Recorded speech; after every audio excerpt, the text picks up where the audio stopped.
Now, to actually measure absorbance, there are lots of different ways to do it. Usually we're looking at some sort of liquid samples. And the most common way that absorbance is measured in terms of our sample part of the experiment is we use a standard 1 centimeter path length cuvette.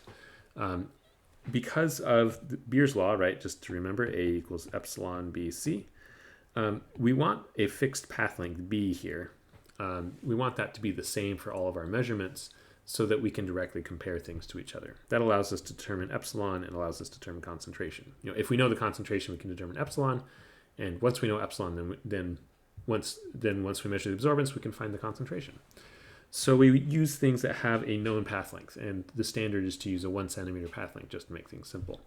But it depends on the type of sample you're looking at. Sometimes you might need something that has smaller path length if it's a very heavily absorbing sample, because maybe all your light will disappear. And then you can use these things like microcells, where you don't have as much volume that's in there or as long of a path length, or this 1.5 or 1 millimeter path length cuvettes down here. Or maybe you have something that's very weakly absorbing, and then you get this big chunky 20 millimeter path length cuvette, right? That's significantly longer than the standard 1 centimeter path, right? Twice as long.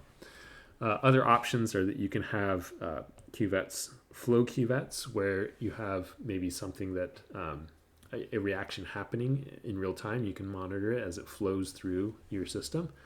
Or maybe you need to control the temperature, and so you can have these thermal cuvettes, and I've used these before.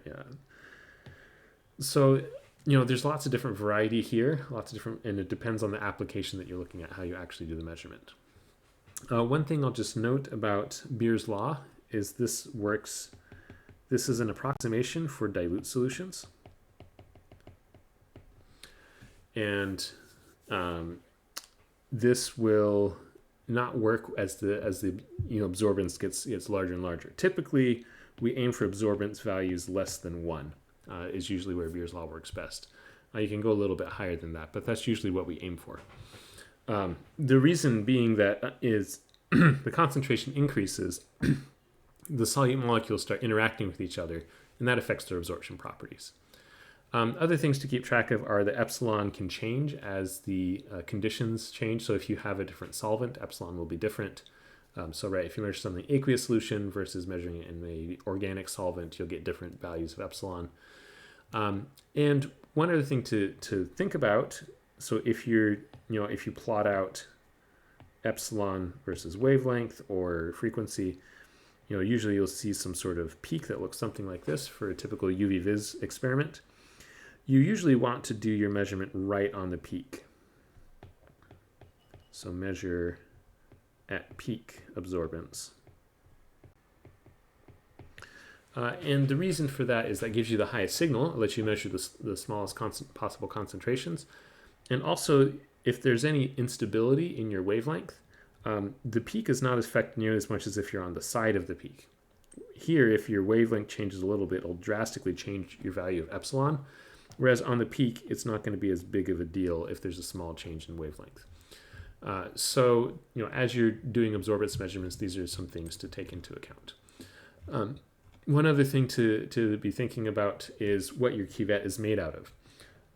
If you're doing something so for visible light, you need something that's transparent to visible light.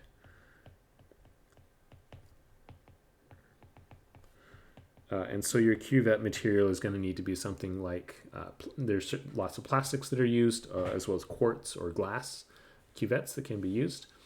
If you try and do that with infrared light, your light's going to get absorbed, right? So for infrared light, again, to be specific here, we use glass or certain plastics. For infrared light, these options won't work because they absorb infrared light. We usually have to use some sort of salt. So salt windows or things like that. You usually don't make a whole cuvette out of it, but things like sodium chloride, potassium bromide is another one that's really common. Various other things, zinc selenide. There's several different ones, but you can't use what you normally use for visible light. In the next video, we'll talk about some other possibilities for absorption spectroscopy that help us move beyond just the typical UV vis.